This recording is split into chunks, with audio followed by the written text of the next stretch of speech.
சுதந்திர தினத்தையொட்டி திருச்சி சர்வதேச விமான நிலையத்தின் புதிய முனையம் முழுவதும் மூவர்ண கொடியின் நிறங்களில் வண்ண விளக்குகளால் ஒளிர செய்யப்பட்டுள்ளது. விமான நிலையத்தின் முகப்பு மற்றும் சுவர்களில் தேசிய கொடியின் நிறங்களில் விளக்குகள் மிளிரவிடப்பட்டுள்ளது. இந்த காட்சியை வெளிநாட்டு பயணிகள் மற்றும் பொதுமக்கள் கண்டு ரசித்து வருகின்றனர். சென்னை ஓமந்தூரார் அரசினர் பன்னோக்கு உயர் சிறப்பு மருத்துவமனையில் மருத்துவம் மற்றும் பல் மருத்துவ படிப்புகளுக்கான ஒதுக்கீட்டு ஆணைகள் வழங்கும் நிகழ்ச்சி நடைபெற்றது. 2026-27 ஆண்டுக்கு அரசு பள்ளி மாணவர்களுக்கான 7.5 விழுக்காடு உள்ஒதுக்கீடு மற்றும் சிறப்பு பிரிவு மாணவர்களுக்கான ஒதுக்கீடு ஆணைகளை மக்கள் நல்வாழ்வுத்துறை அமைச்சர் அருண்ராஜ் வழங்கினார். அரசு பள்ளியில் படித்து 7.5 விழுக்காடு சிறப்பு இடஒதுக்கீட்டில் முதலிடம் பிடித்த வேதாரண்யத்தைச் சேர்ந்த மாணவர் தினேஷ் மருத்துவம் பயில சென்னை மருத்துவக் கல்லூரியை தேர்வு செய்துள்ளார். மருத்துவராகி கிராமங்களுக்கு சென்று பணியாற்றுவதை தனது விருப்பம் என மாணவர் தினேஷ் தெரிவித்தார்.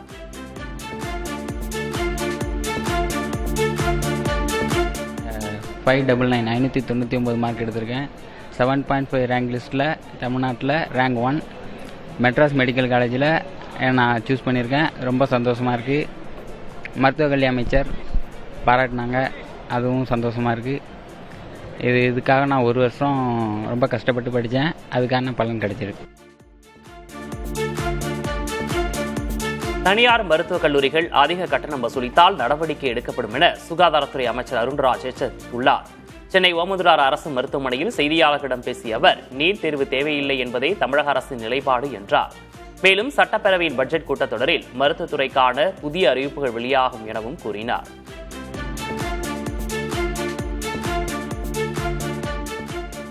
யூஜி மட்டும் இல்லை, பிஜி படிக்கிற மாணவர்கள் கூட அதிக கட்டணம் வசூலிக்கிறாங்கன்னு ஒரு புகார் வந்துட்டு தான் இருக்குது. இன்றைக்கி கூட ஒரு மாணவர், எனக்கு தெரிந்த ஒரு மருத்துவர் மூலமா ஒரு புகார் வந்துச்சு.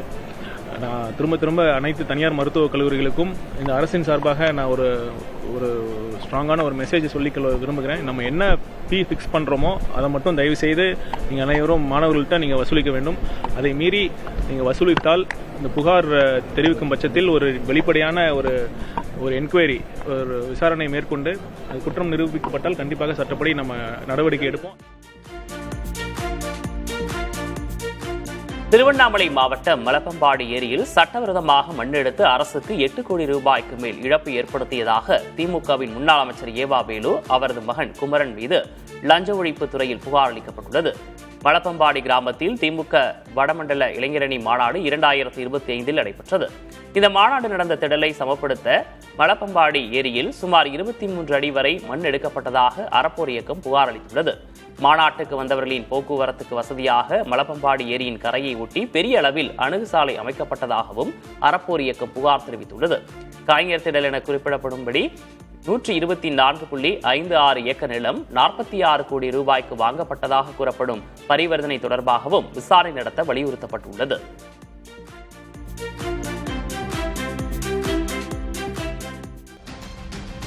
சுதந்திர தினத்தை முன்னிட்டு விருத்தாச்சலத்தில் ரயில் நிலையம் உள்ளிட்ட இடங்களில் போலீசார் தீவிர சோதனையில் ஈடுபட்டனர்.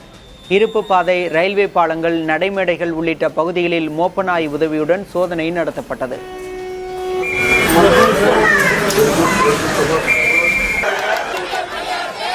தூய்மை பணியாளர்களுக்கு நீதி கேட்டு சென்னையில் உழைப்போர் உரிமை இயக்கம் சார்பில் பேரணி நடைபெற்றது. தூய்மை பணியாளர்களுக்கு அரசாணைப்படி ஊதியம், பணி நிரந்தரம் உள்ளிட்ட கோரிக்கைகளை வலியுறுத்தி சிந்தாதிரிப்பட்டியிலிருந்து ராஜரத்ன மைதானம் வரை நடைபெற்ற பேரணியில் பல்வேறு மாவட்டங்களைச் சேர்ந்தவர்கள் பங்கேற்றனர். அப்போது தங்கள் கோரிக்கைகள் குறித்து நகராட்சி நிர்வாகத்துறை மானிய கோரிக்கையில் அரசு பதிலளிக்க வேண்டும் என உழைப்போர் உரிமை இயக்கத்தின் தலைவர் பாரதி வலியுறுத்தினார். கோர்ட்ல 4/8/2026 என்ன சொல்றாங்கன்னா, இந்த சம்பளம் கொடுக்க முடியாது அப்படின்னா ஊராட்சியில 12,817 கொடுக்கணும்னா 6,000 ரூபாய் கொடுக்குறாங்க. 6,817 ரூபாய் சம்பள திருட்டு நடக்குது, ஊழல் நடக்குது, திருட்டு நடக்குது, அயோக்கியத்தனம் நடக்குது. நீங்க 24/8/2026 சட்டப்பேரவை கூட்டத்தில் நகராட்சி நிர்வாக தொழிலாளிக்கு பதில் சொல்லணும். நீங்க அரசாணை 62 படி சம்பளம் கொடுக்கறதை பத்தி, பணியந்திர கொடுக்கறதை பத்தி பதில் சொல்லணும். சென்னை மாநகராட்சி தூய்மை பணியாளர்கள் தொடர் போராட்டத்திலே ஈடுபடுவார்கள். நீங்கள் 24ஆம் தேதி பதில் சொல்லியே தீர வேண்டும் என்ற நிலைமையை நாங்கள் உருவாக்குவோம். கிருஷ்ணகிரியில் 8 வயது சிறுமி பாலியல் வன்கொடுமை செய்யப்பட்ட சம்பவத்தில் 3 தனிப்படைகள் அமைத்து காவல்துறையினர் விசாரித்து வருகின்றனர். பள்ளி முடித்து வீடு திரும்பிக் கொண்டிருந்த சிறுமியை கடத்திய நபர் அவரை பாலியல் வன்கொடுமை செய்ததாக கூறப்படுகிறது. பாதிக்கப்பட்ட சிறுமி அரசு மருத்துவமனையில் சிகிச்சை பெற்று வரும் நிலையில் மாவட்ட காவல் கண்காணிப்பாளர் தலைமையில் 3 தனிப்படைகள் அமைத்து குற்றவாளியை தேடி வருகின்றனர். பழனி தண்டாயுதபாணி சுவாமி கோயிலின் சொத்துக்களை தமிழக அரசின் பிரத்யேக குழு நேரில் ஆய்வு செய்தது. மேலும் கோயில் சொத்துக்கள் தொடர்பாக சம்பந்தப்பட்ட அதிகாரிகளுடன் ஆலோசனையும் நடத்தியது. பழனி நில முறைகேடு விவகாரத்தை தொடர்ந்து கோயிலின் சொத்துக்களை பாதுகாக்கும் பொருட்டு பொன்மணி IAS தலைமையில் இக்குழு அமைக்கப்பட்டுள்ளது குறிப்பிடத்தக்கது. கோயிலின் சொத்துக்கள் சரிபார்க்கப்பட்டு வருவதாக பொன்மணி IAS தெரிவித்துள்ளார். சென்னை காசிமேட்டைச் சேர்ந்த மீனவர் மாயமான நிலையில் அவரது குடும்பத்தினருக்கு அமைச்சர் மரிய வில்சன் 1 லட்சம் ரூபாய் நிதியுதவி வழங்கியுள்ளார். பிரபாகரன் என்பவர் ஆழ்கடலில் மீன்பிடிக்க சென்றபோது உடல்நலக்குறைவு ஏற்பட்டு நடுக்கடலில் மற்றொரு படகில் ஏற்றி அனுப்பப்பட்ட நிலையில் திடீரென மாயமானதாக கூறப்படுகிறது. இந்நிலையில் தேடும் பணியை துரிதப்படுத்த அதிகாரிகளுக்கு உத்தரவிட்ட அமைச்சர் பாதிக்கப்பட்ட குடும்பத்திற்கு 1 லட்சம் ரூபாய் நிதியுதவி வழங்கியதோடு தேவையான அனைத்து உதவிகளையும் செய்வதாக தெரிவித்தார்.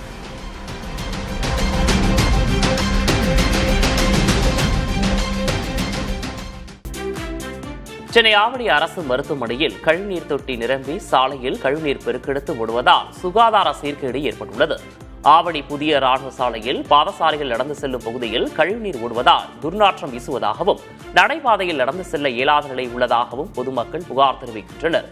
ஆவடி மாநகராட்சி அதிகாரிகளிடம் கேட்டபோது முறையான வெளியேற்றம் இல்லாமல் கழிவுநீர் வடிகால்வாய் அமைக்கப்பட்டுள்ளதாகவும் அதை மறுசீரமைக்க நடவடிக்கை எடுக்கப்பட்டு வருவதாகவும் தெரிவித்தனர்.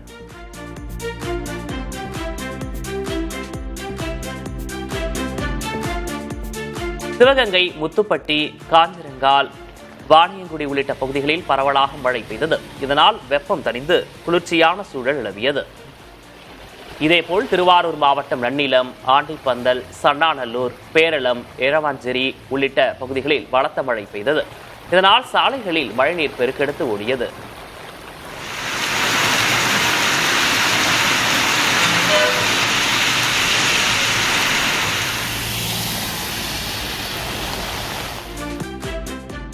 பழனி நிலமோசடி வழக்கில் கைது செய்யப்பட்ட ஜஸ்டின் மணிகண்டனுக்கு இதயத்தில் புதிதாக 2 இடங்களில் இரத்த குழாய் அடைப்பு ஏற்பட்டுள்ளது கண்டறியப்பட்டுள்ளது.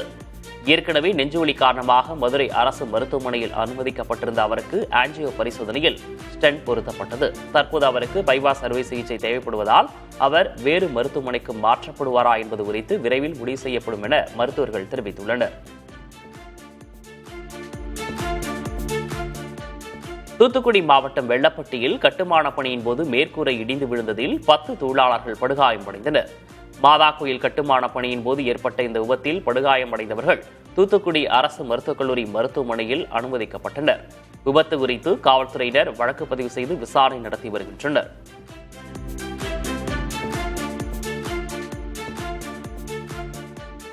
கடலூர் மாவட்டம் விருத்தாசலம் சுற்றுவட்டார பகுதியில் கனமழை பெய்தது. 1 மணி நேரத்துக்கு மேலாக பெய்த கனமழையால் விருத்தாசலம் பேருந்து நிலையம் மற்றும் கடைவீதி பகுதிகளில் மழைநீருடன் கழிவுநீர் சாலையில் தேங்கியது. இதனால் பயணிகள் மற்றும் இருசக்கர வாகன ஓட்டிகள் கடும் சிரமமடைந்தனர்.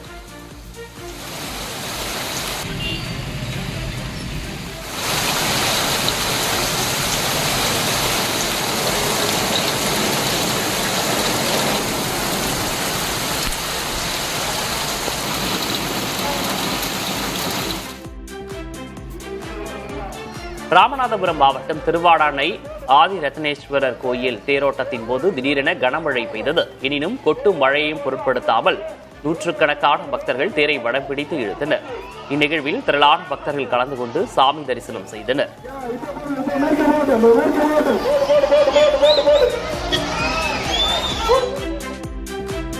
சேலம் மாவட்டம் ஓமலூர் பேருந்து நிலையத்தில் உடைந்த காந்தி சிலை தமாக சார்பில் சீரமைக்கப்படுகிறது.